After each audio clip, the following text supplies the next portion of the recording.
Buenas a todos. Vamos a comenzar la secuencia de las videoconferencias o clases asincrónicas que van a tener disponibles en la nube y que van a acompañar el desarrollo de cada uno de los temas en las clases sincrónicas, preferiblemente con antelación suficiente como para que ustedes puedan escucharlas y preparar, digamos, las clases que después, con algo más de profundidad y más focalizadas a las interrogantes, dudas, etcétera, extensiones que ustedes quieran desarrollar, lo podremos hacer en las clases sincrónicas. Arrancamos con el tema 1, que es el desarrollo de las condiciones de equilibrio de una economía que se encuentra cerrada al comercio internacional y que por consecuencia está sujeta a las restricciones factoriales y tecnológicas y por consecuencia en las soluciones de bienestar maximizador de todas las funciones de utilidad de todos y cada uno de los consumidores y las funciones de beneficios de cada una de las firmas, pero sin la posibilidad de intercambiar con el resto del mundo y por tanto complementar con la producción local, digamos, y vía importaciones el consumo y tener también ampliados los mercados para la producción de exportables una vez que se integra ese país al comercio internacional. Compartamos la pantalla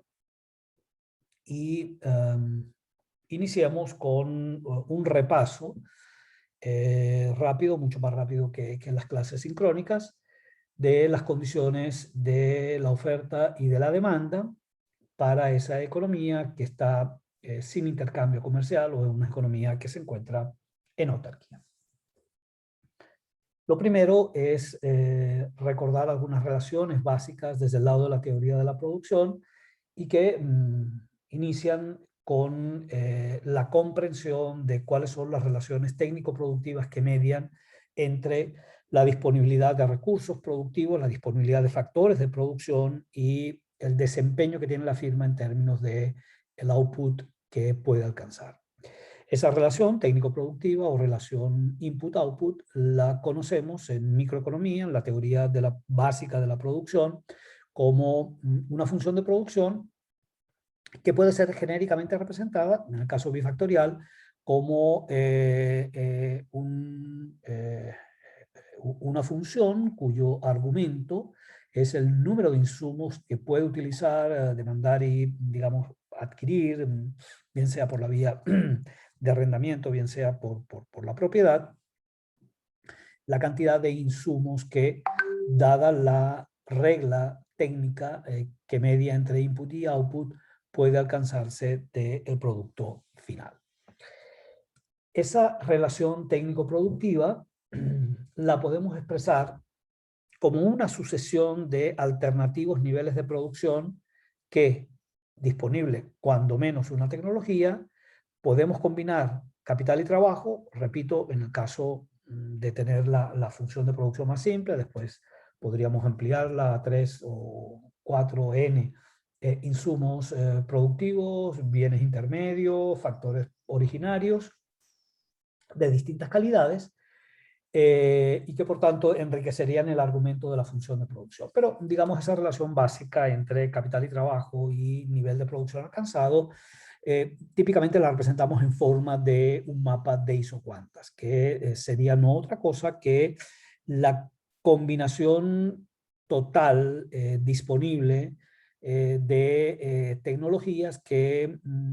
para distintas relaciones capital-trabajo o trabajo-capital, como gusten expresarlo, permitirían alcanzar o bien el mismo nivel de producción, que es exactamente lo que representaría una isocuanta en particular, como distintos niveles de producción si los deltas o los incrementales o decrementales en el uso factorial pues se modifican. Y por tanto,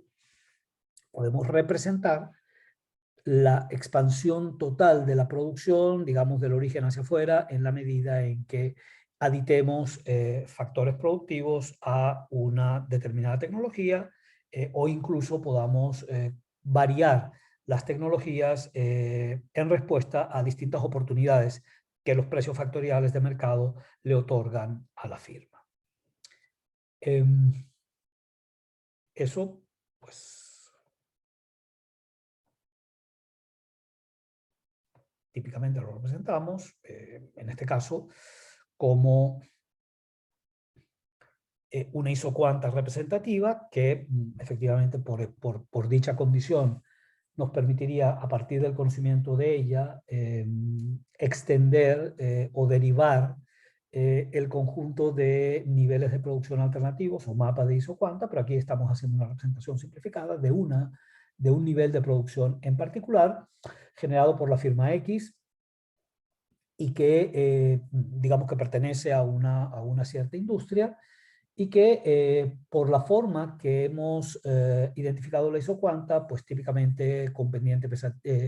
negativa o una tasa marginal de sustitución técnica, como veremos a continuación también,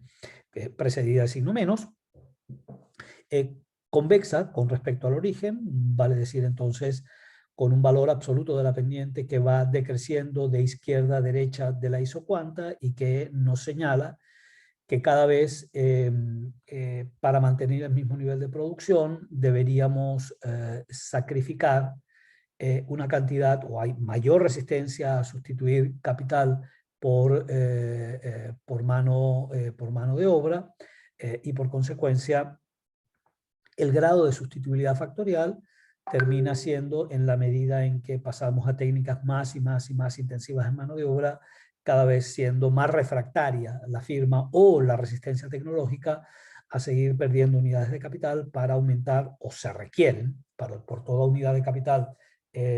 a la que se renuncia, se requiere un mayor número de unidades de mano de obra para compensar la caída de producción que ese detrimento del capital generaría sobre el outcome final alcanzado por la firma. De suerte que tenemos isocuantas que bien conocen, tienen pendiente negativa, son convexas con respecto al origen, y para determinar el grado de homogeneidad y la no contradicción, digamos, entre distintas tecnologías y niveles de producción alcanzados, pues cualquier par de isocuantas nunca se cortan. Por tanto, tienen la condición de ser o de mantener el principio de transitividad en las distintas combinaciones factoriales que se pueden alcanzar. Imaginémonos que la relación de precios de mercado de los factores de producción es WR, y después se va a producir un cambio a WR'. El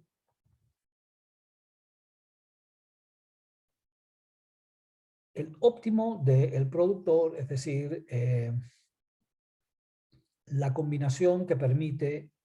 ceteris paribus costos maximizar el nivel de producción, o la combinación factorial que permite minimizar los costos ceteris paribus el nivel de producción, que es una resolución, en el primer caso la llamada solución del primal o del óptimo por el primal, y la segunda por el dual, es decir, maximización de producción versus minimización de costos, lo es en función de considerar las restricciones presupuestarias que tiene la firma. Pero antes de ello, la característica notable de la isocuanta es que precisamente mantiene una relación de intercambio o de sacrificio entre el número de unidades utilizadas de un factor y el número de unidades utilizadas del otro factor, de suerte que en el caso que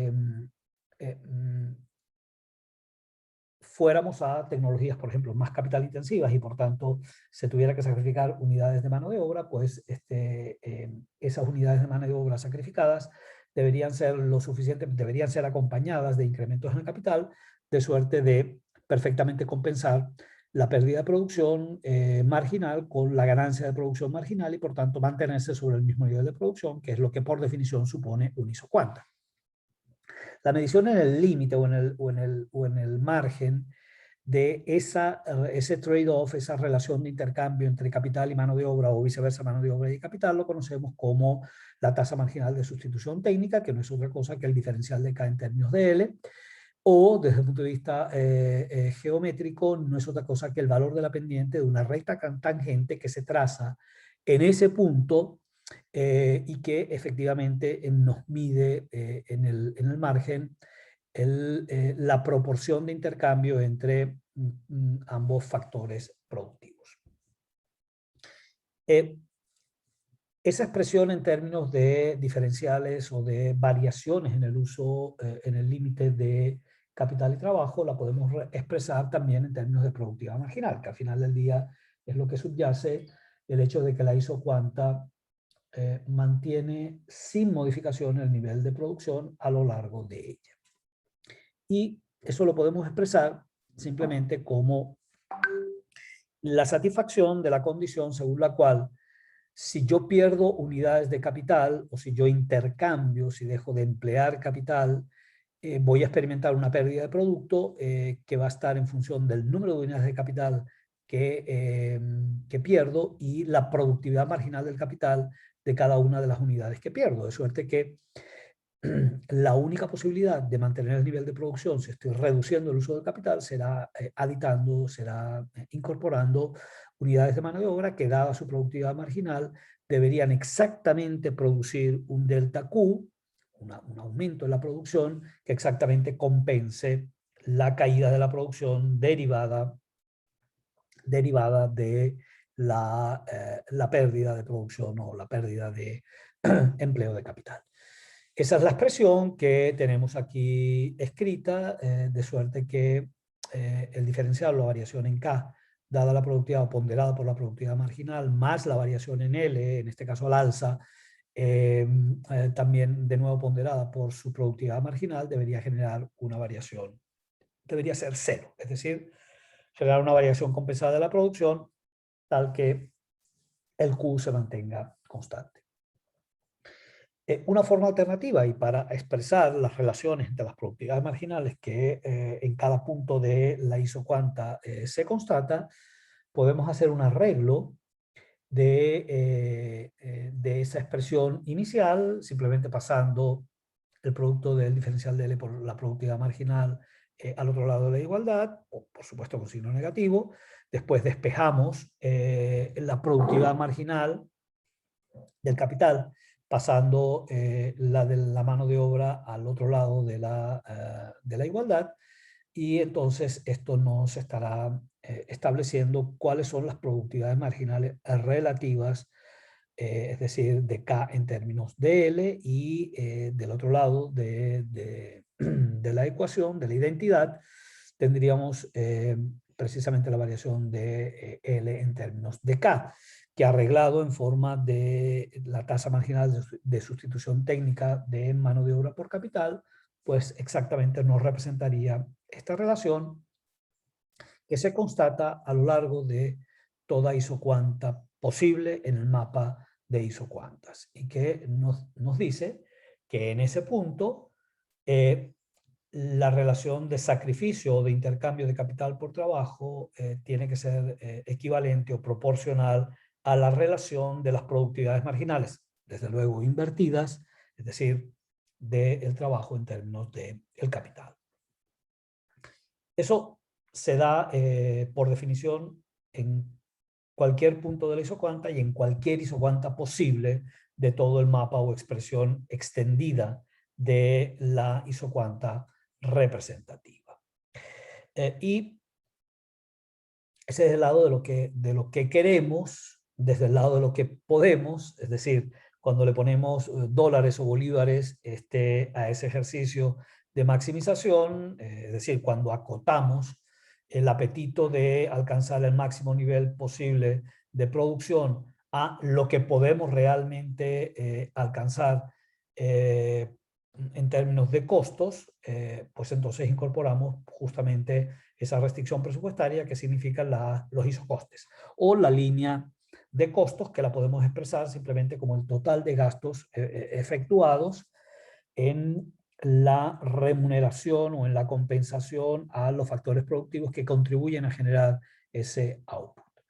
Y eso también, de nuevo, lo expresamos de manera muy simple como una función de isocostos o la línea de isocostos, que es una línea, que es una función lineal, porque las empresas son precios aceptantes en el mercado factorial y por tanto, hagan lo que hagan en términos de demanda de insumos,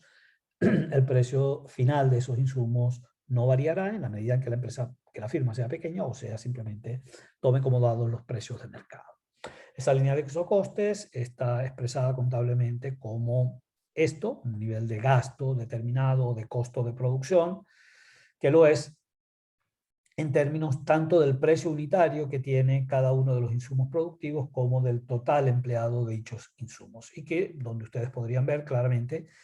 que podemos despejar WR y esa sería exactamente el valor de la pendiente. Es una función dependiente negativa, por tanto sería menos WR la pendiente, y con cada cambio en los precios de mercado de WR pues se tendería a desplazar de manera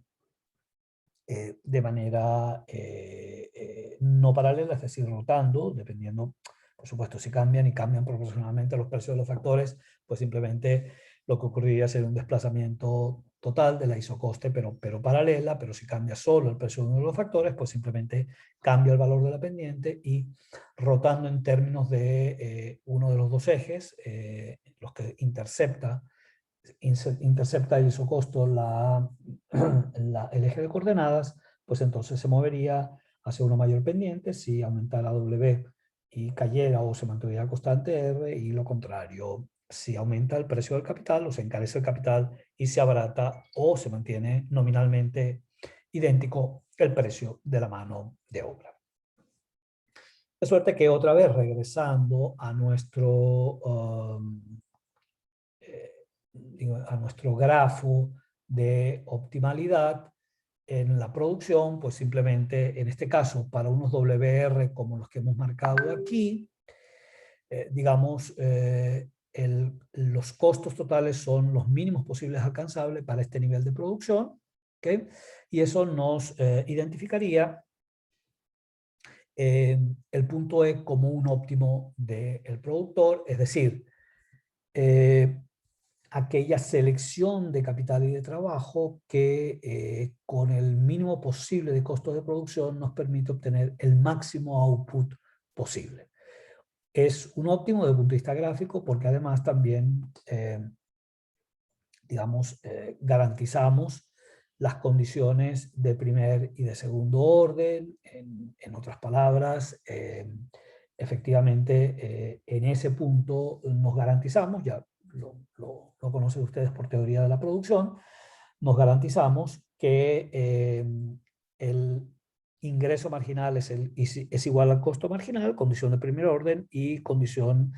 de segundo orden, efectivamente, que la primera derivada del costo marginal exceda la primera derivada del ingreso marginal, de manera tal que obtengamos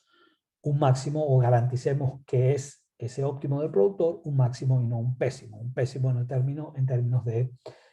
no maximizar las pérdidas, sino que estamos con la condición de segundo orden garantizando que estamos maximizando, pero que la maximización es de ganancias y no de pérdidas. En el punto entonces, matemáticamente, la tasa marginal de sustitución técnica o diferencial de K sobre el diferencial de L iguala a la relación a la línea, a la pendiente de la isocoste, que es menos WR. De manera tal que, a su vez, la relación de productividades marginales del trabajo y el capital son exactamente proporcionales a los precios de adquisición o el costo unitario marginal de adquirir una unidad más de mano de obra versus la unidad de capital. ¿De acuerdo? Disculpen. ¿Qué ocurre si cambian los precios de mercado? En este caso, ¿qué ocurre si por razones, digamos, totalmente ajenas o exógenas a la empresa, el precio de mercado se modifica a WR? En este caso, disculpen, en este caso lo que estamos diciendo, claramente WR' tiene una menor pendiente que WR, en otras palabras, se ha abaratado en términos relativos la mano de obra respecto al capital. Por cualquier combinación de caída en los salarios nominales, aumento en la remuneración, en el costo del capital, constancia del costo de capital, caída del W. Es decir, digamos, hay varias combinaciones posibles para los cuales, y lo único que nos interesa es que ahora la mano de obra es, en términos de capital, más barata que antes y por tanto eso impulsa a esta firma a sustituir, a modificar el número de unidades de mano de obra por unidades de capital. Es decir, tiene todos los incentivos para contratar más del factor abaratado y, digamos, ajustar a la baja o reducir la cantidad adquirida del factor encarecido. Eso es lo que vemos con esta nueva línea de isocostes que nos diría, bueno, yo si mantengo constante la producción, mi óptimo, es decir, si optimizo por el dual, estaré minimizando los costos de producción, manteniendo constante la producción en la medida en que pase de una contratación que previamente se encontraba en esta tecnología, que nos suponía una cierta proporción capital-trabajo o trabajo-capital, a una tecnología que ahora, a través de la medición en este radio vector, incluye una proporción o es una tecnología que es, respecto a la anterior, más mano de obra intensiva. En otras palabras, utiliza por unidad de capital un mayor número de unidades de trabajo. De manera que se alcanzaría un nuevo óptimo en el punto E', donde la lectura en particular que queremos hacer en esta parte inicial de la materia es que esta firma, aunque no estaríamos autorizados a señalar que era mano de obra intensiva o capital intensivo, y no lo podíamos hacer si no lo comparábamos con a esos mismos precios de mercado otra firma dentro de la industria X o una firma de otra industria en particular, pero lo que sí podemos decir sin ningún temor a duda, sin ningún temor a equivocarnos, es que ahora E' supone una tecnología que es relativamente más mano de obra intensiva que la tecnología implícita en el radio vector que pasaba por el punto E. En otras palabras, la relación trabajo-capital en E' es mayor que la relación trabajo-capital en el punto E. Y eso se ve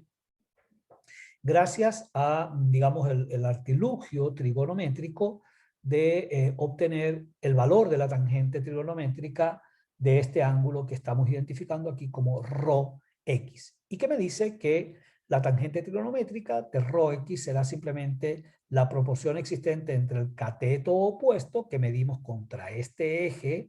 de las ordenadas, entonces cateto opuesto sobre cateto adyacente. Y eso me mide aquí una tangente trigonométrica ρx, que puede ser cualquier cosa, puede ser,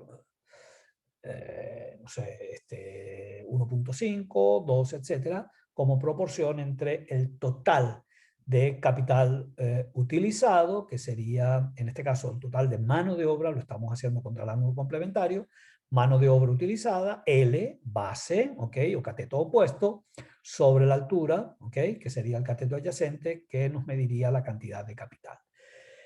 Estamos utilizando esta definición de ρx contra este eje y no contra este eje, simplemente para que estas ρs o coeficientes de intensidad factorial concilien bien con las expresiones de la bibliografía que estamos utilizando. No hay ninguna razón en particular, es solamente una convención, es una decisión arbitraria y que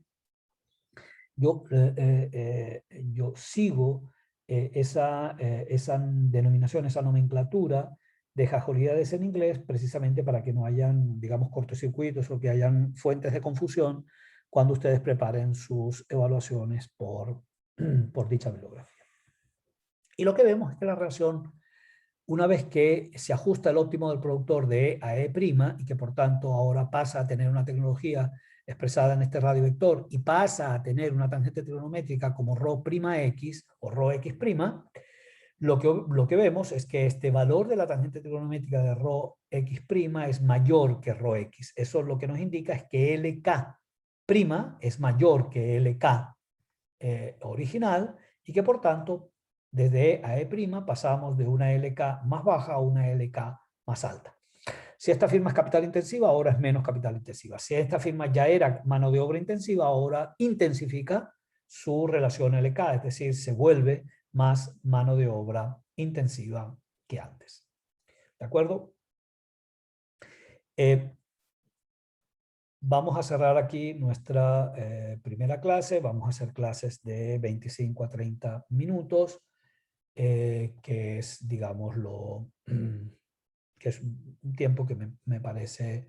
gentil, no es demasiado largo, se vuelve algo menos pesada que las clases sincrónicas, de manera que esta es nuestra primera videoclase.